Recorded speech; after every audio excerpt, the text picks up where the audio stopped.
What's going on, everybody? Good morning, good evening, wherever you are and whatever time it is. Welcome back to another video with your man, Measureaholic.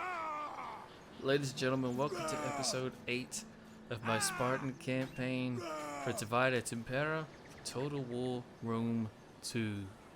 That's right, ladies and gentlemen, we are at episode 8, hopefully working our way up to number 10, which I'm planning to do an hour-long special. Let me know if you would like, if you do like the sound of that down below. Feel like an hour-long episode 10. But anyway, in the meantime, though, we are continuing our wars in Anatolia, and I'm going to show you guys our army positions right now. We have the army here that I'm showing you marching towards Pergamon to help relieve General Chaerephon of the Thracians and help him finish them off, kick them out of Anatolia altogether. His army is a little bit beat up, but it's okay. It should be more than enough. And then up here in the north, we have King Arius' army on the eastern bank of the river here, and then on the southwest side we have the heir to the Spartan kingdom, or I guess the Spartan Empire at this point really, Cleomenes III. They are facing off against two mid-tier Galatian armies, but they are outside of their last holdout settlement, Sinope, which is their capital, and it also has a decent sized garrison. So if we attack any of these units, then it's going to be their all of their units getting involved. Further to the east, so we have the city of Amasia.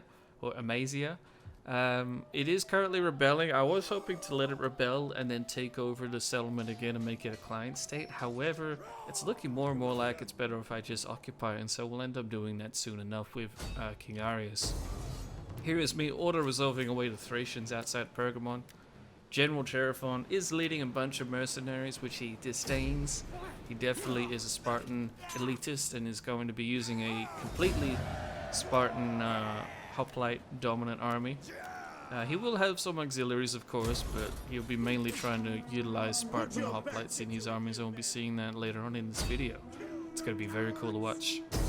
But we are hunting down the Galatian navies, which are outside our islands at Crete and Cyprus. I did manually fight these battles, but I'm not really going to show you them. They're pretty small and minor, and they got overdone with pretty quickly. Here's our army, our navy though. It's quite small, but very numerous, and that's mainly our naval policy. We have a lot of ships in our navies, but they're small, and hopefully their numbers will overwhelm the enemy navies. But anyway, now that we've dealt with that, I'm getting sick of this standoff with the Galatians, and so Cleomenes is going to lead the attack on one of the Galatian forts outside of their city. Let's do it.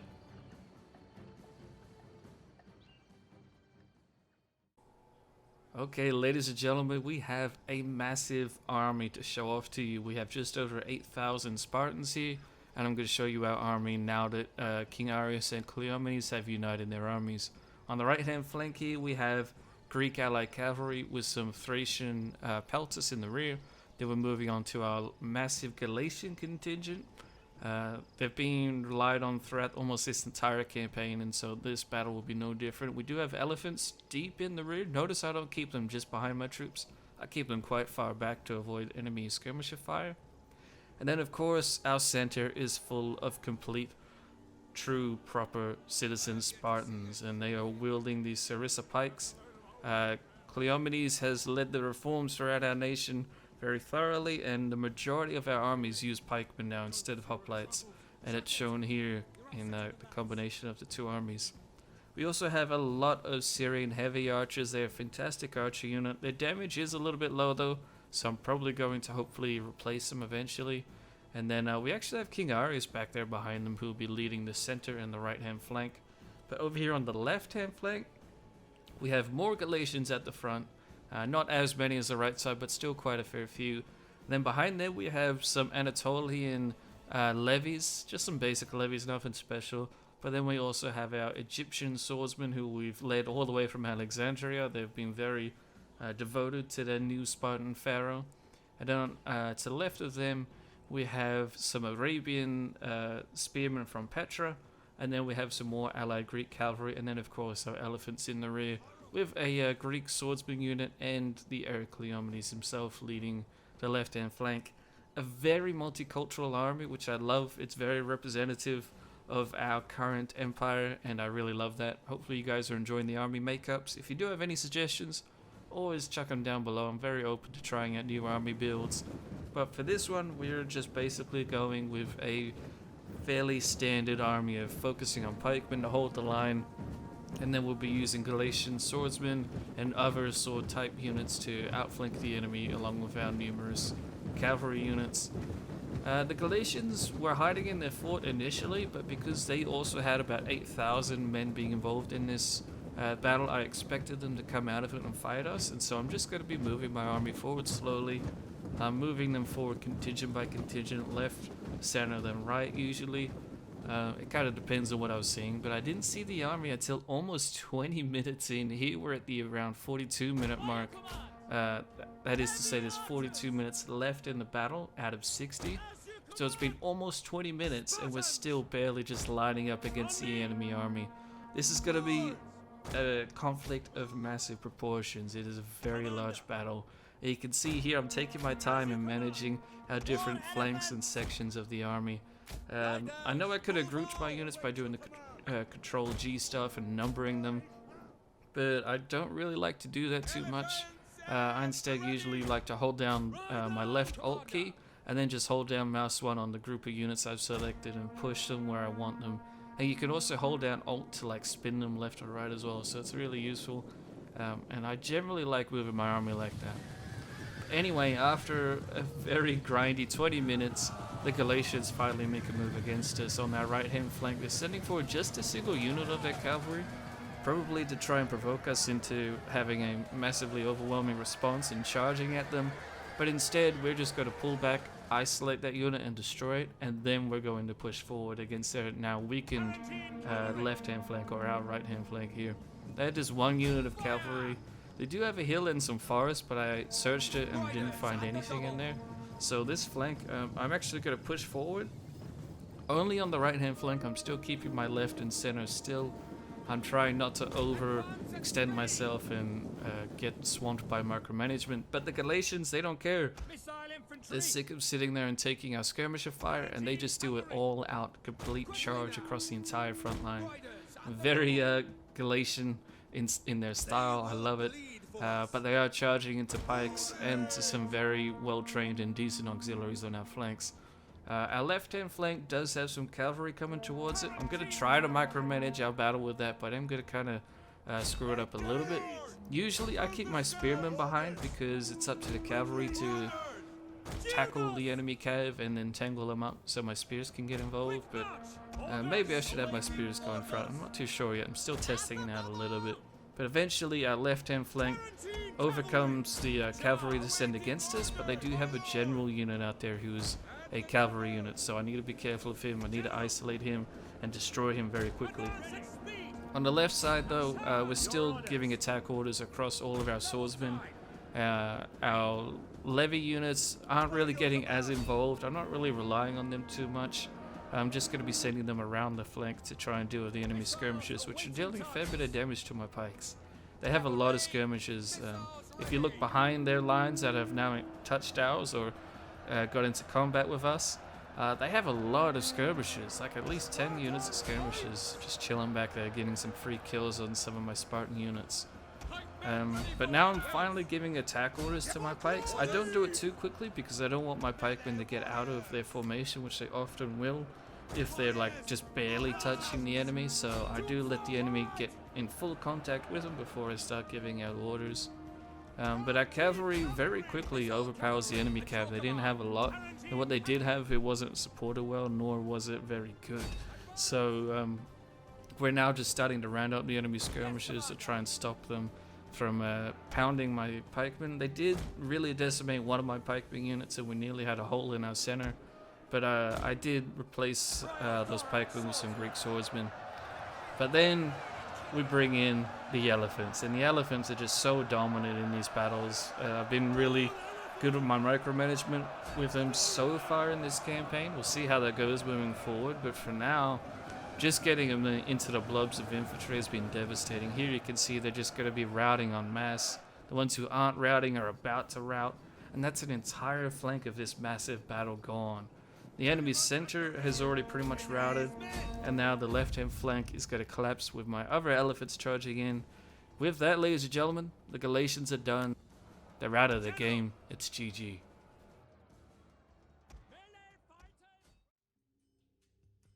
Here are these statistics if you'd like to see them, but unfortunately we can't see them all because there were so many different armies involved in the battle. But you can see it was a very long battle indeed, a battle time limit of over 30 minutes. It was a long one, but it was really cool to have such massive armies going at it.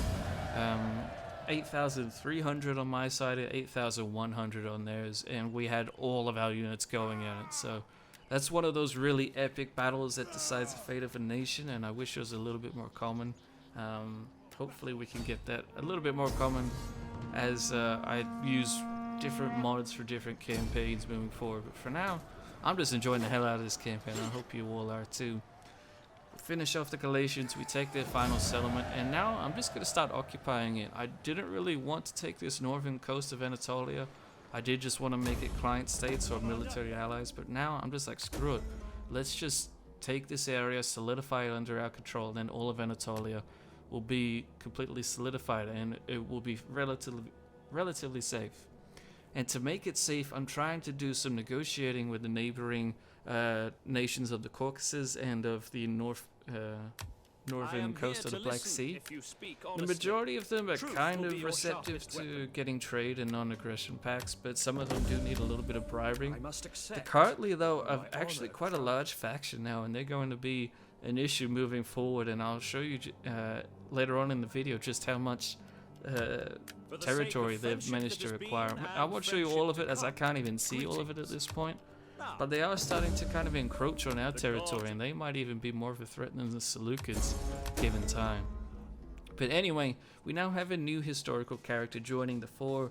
Is King Nabus. Oh, he is not a king yet. He is apparently one of the last, if not the last, king of Sparta, or at least the description says that he was the last independent ruler of Sparta. So whether that means he was the last completely or not, I'm not too sure.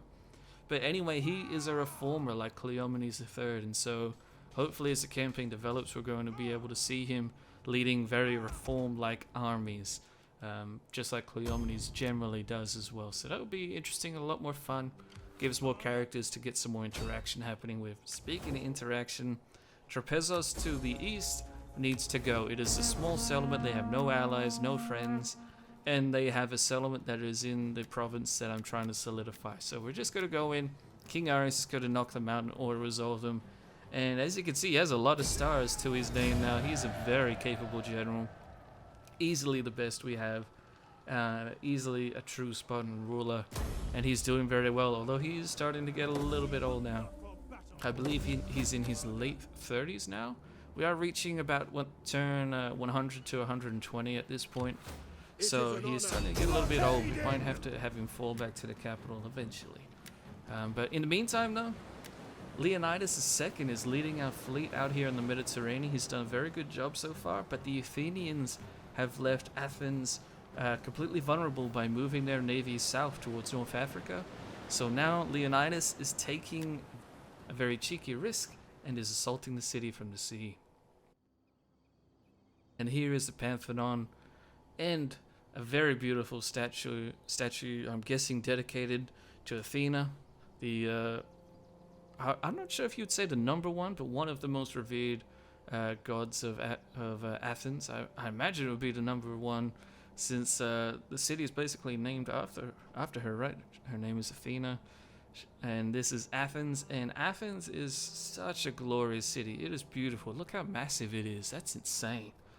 You can fight in any street that you just saw. You can fight on any part of the wall right there. None of it is hidden behind some invisible wall crap. It's fantastic. I really love this battle map, and I'm hoping that we can get more battles on it in this campaign, if not in future ones. It's going to be a very defendable location that will help us keep further campaigns into Greece going, if necessary. Right now it isn't, though, but maybe in the future it will be.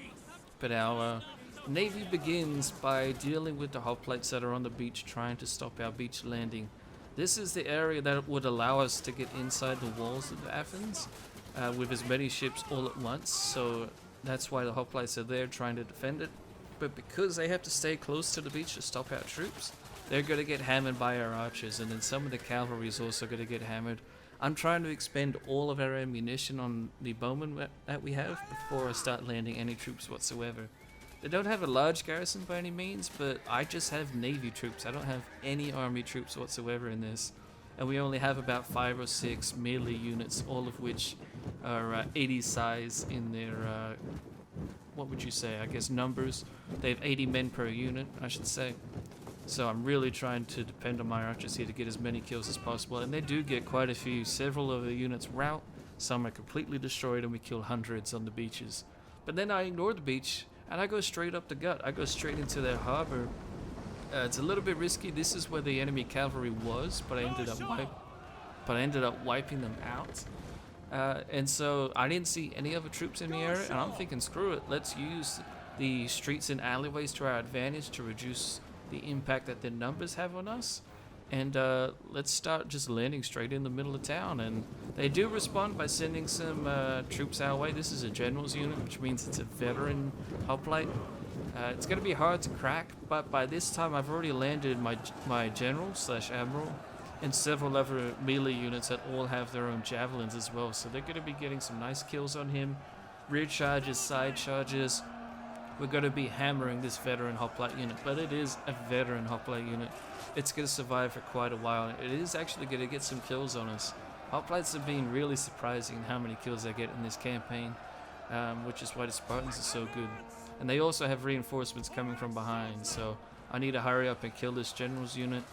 Despite the javelins to the back, they're still holding out. This is happening quite a few minutes later. In the rear you can see I'm fighting another hoplite unit, but it is just a generic hoplite unit, so it won't hold up as much of a fight, but I need to try and keep it separate. I'm basically trying to make sure that the enemy garrison stays isolated and I take it apart piece by piece. And I'm starting to land my archers now, even though they're all out of ammunition by this point in the battle. It's been almost 30 minutes. They actually have quite decent melee attack stats, so they'll be very good for flanking the enemy. But the defense is pathetic. I think it's around 4 or something. So I'm going to be trying to use them to outflank the enemy's heavier units to try and get some kills. And they're actually going to be insanely useful. It's quite surprising. But then the enemy finally gets word to the rest of their units what is happening down here at the main dock. And they're sending their cavalry after us, which could be very bad. They could run down my archers very easily, and they could smash into the flanks of my swords. But thankfully we deal with that general's hoplite unit, and we managed to present a relatively decent line to the cavalry. They will still get a charge on us, but we have so many units available now that we're now going to swarm that cav unit and hopefully destroy it relatively quickly. This other hoplite unit is still going, but it is starting to waver, and I do have units that are now being micromanaged to go and outflank them, and we end up wiping it out pretty easily. Now the rest of the enemy's garrison is caught up to the main landing over here. The cavalry is done with, but they do have quite a few hoplite units left. But thankfully I have almost my entire navy landed at this point. So I'm going to be presenting a line mainly with my swordsman units, and I'm going to be trying to micromanage my archers to be just the flanking units where possible. Even on the right hand side I actually landed 2 archer units behind the enemy that were rotating towards me, and they're actually going to be very effective. It's super surprising how effective the archers were, but it's awesome. I really enjoyed it. But yeah, because all of these units are so small, there's so much micromanagement that needs to happen here, which is why we're not getting too many close-ups in this battle. Here's my archers on the right hand side. The enemy hoplites are pretty low in their morale, so I'm hoping I can just run away from some of them and then outflank the ones that are close to wavering. And that will actually work wonders. It's super surprising. Again, I can't stress it enough. The archers were absolutely monumental in this battle. And I know what you're thinking. I mean, this is swordsmen going up against hoplites. Generally swords beat spears.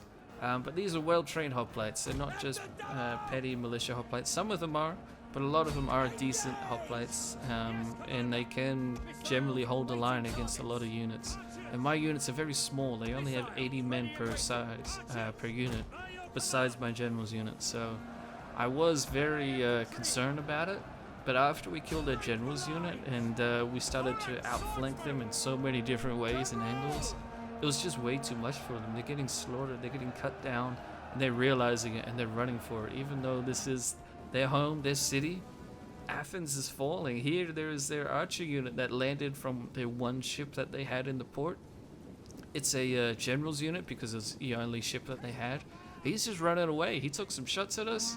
Then I sent my archers to go chase him down, and that's it. He's going to be slaughtered in front of the Pantheon, in front of Athena herself.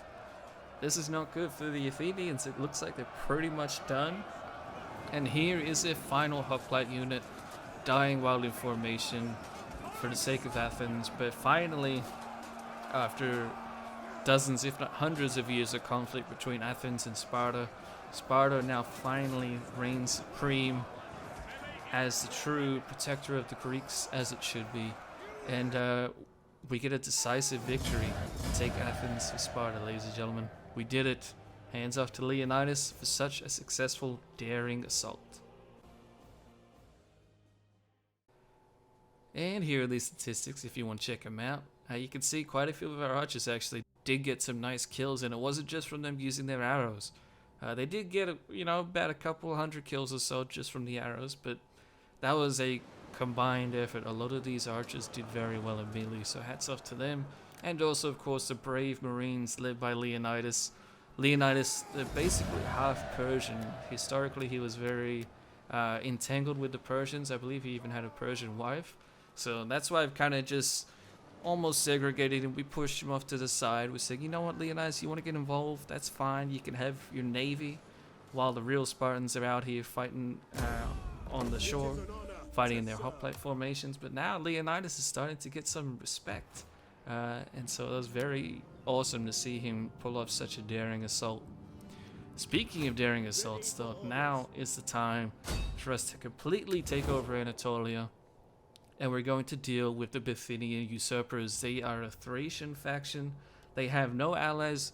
They are at war with the Seleucids, but that's the only diplomatic thing that I can see that they have. They might have non-aggression pacts, but either way, it doesn't matter. They have no allies. They're on their own. And they are basically the one thing in between us and the other Thracians, the Finni, who attacked us with their massive armies at Pergamon.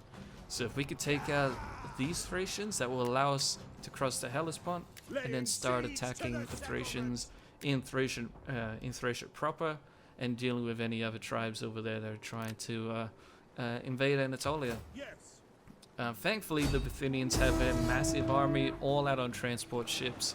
I did fight the battle manually, but I won't bother showing you. We'll lose 61 men to their 4,400. Ladies and gentlemen, don't let your armies go on the ocean without escorts. That's all I'm going to say. But here, the Nabateans come crawling out of the desert. I don't know what they think they're doing. They just own this one small little settlement in Arabia Magna. They're basically irrelevant at this point, but I guess because our armies are so focused up in the north, in Anatolia, they think that they could come in and take back some of their homeland around Nabatea. So I'm going to be sending in an auxiliary army that I've been having defend Egypt proper and our possessions in Libya. Unfortunately, I don't have any other armies that can respond to the Nabateans just yet. I have my 3 major armies up here in Anatolia, getting on the border with the Seleucids, as I've been preparing a war with the Seleucids. But here, while I'm looking at these stuff, at these settlements, you can see the Kartli have actually been making gains against the Seleucids, so that's going to be a big issue. But anyway, before we deal with the Nabateans, now it's been a few months of General Cherephon besieging Pergamon. He's now ready to lead his Spartans in another daring assault. And here we are at Nicomedia. Very large settlement, but it is a Thracian settlement. That means that the walls are nothing like that compared to the Greeks or the Romans or even the Persians, and so we're hopeful that we'll be able to take the city with fairly little resistance, but we'll see. We do have the 4 siege towers here. They are decent and well built, and it is raining, which General Cherephon chose on purpose, of course. He knows that he doesn't have a lot of siege equipment. He doesn't even have catapults or ballista. So he's going to be relying on the skill of his men to take these walls. Speaking of which, he has Phrygian axemen at the front that will be leading the assault with the siege towers, just to, get the enemy ready for a proper fight, with his Spartan hoplites, of course, in the rear. He has hundreds, if not thousands, of hoplites at his command. Here he is himself, General Chaerephon, the hero of Pergamon, with his 300 bodyguard. Very young, very kind of elitist, a little bit of a pompous look to him, but that's Spartan, baby. Spartans got to be proud and got to be up themselves, you know. He has a lot of Spartan hoplites with him. He is using hoplites instead of pikemen. He's very old-fashioned.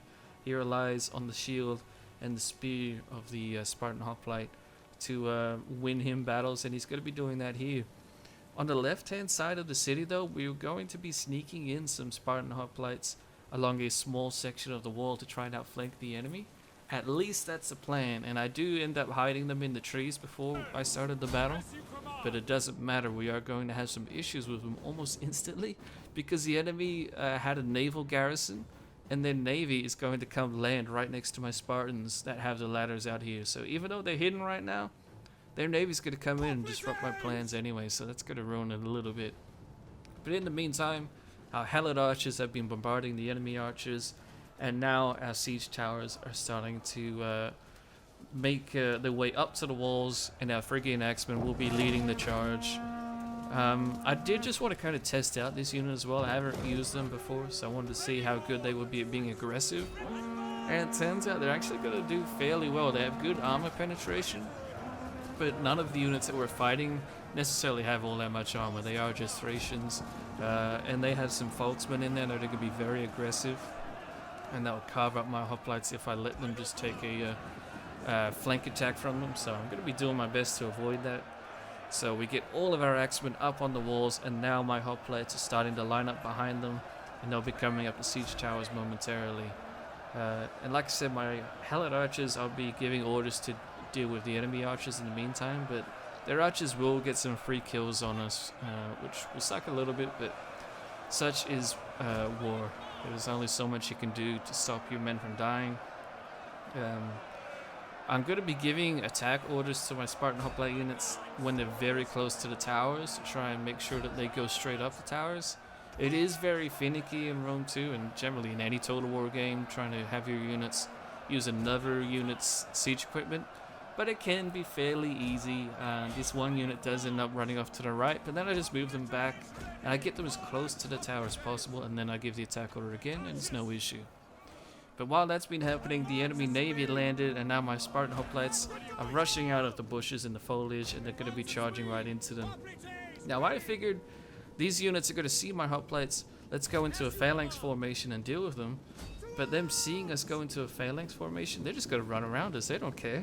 They're just going to try and help their people defend the city. They don't even care about this segment of our units.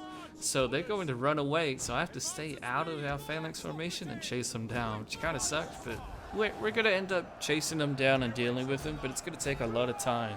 And because of that kind of screw up, or I guess foil in our plan, we're basically going to have to take the settlement completely by brute force.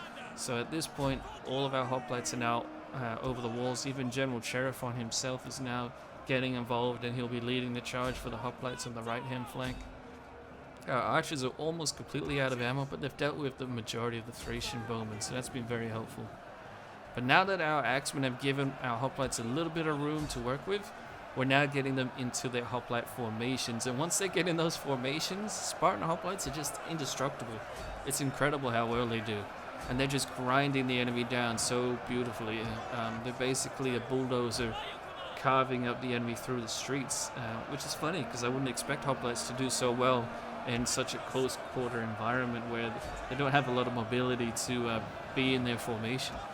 But regardless, the streets actually end up being perfect for it, and the enemy can't make any headway with us.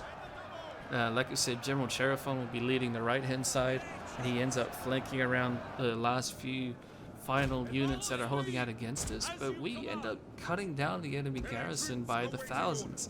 Our hoplites combined with the very aggressive axemen did a fantastic job, and even though our hoplites didn't technically get all that many kills in the end, it's still going to win us the day here, ladies and gentlemen. We take Nicomedia, and General Chaerephon once again proves the Spartan hoplite is the only hoplite you need. Nicomedia is now ours.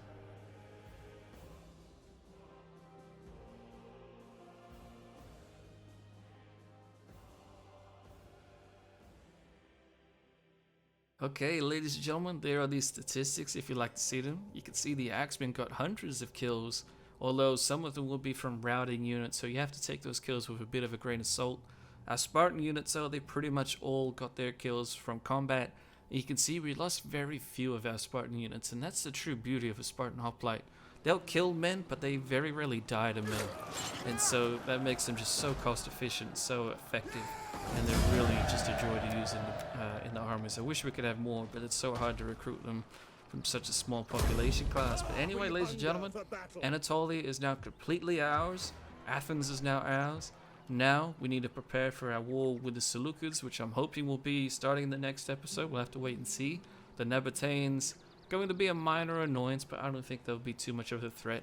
Although perhaps we shouldn't underestimate them. We'll have to wait and see. But until then, thank you all for watching. Hope you guys enjoyed, and I shall see you in the next one.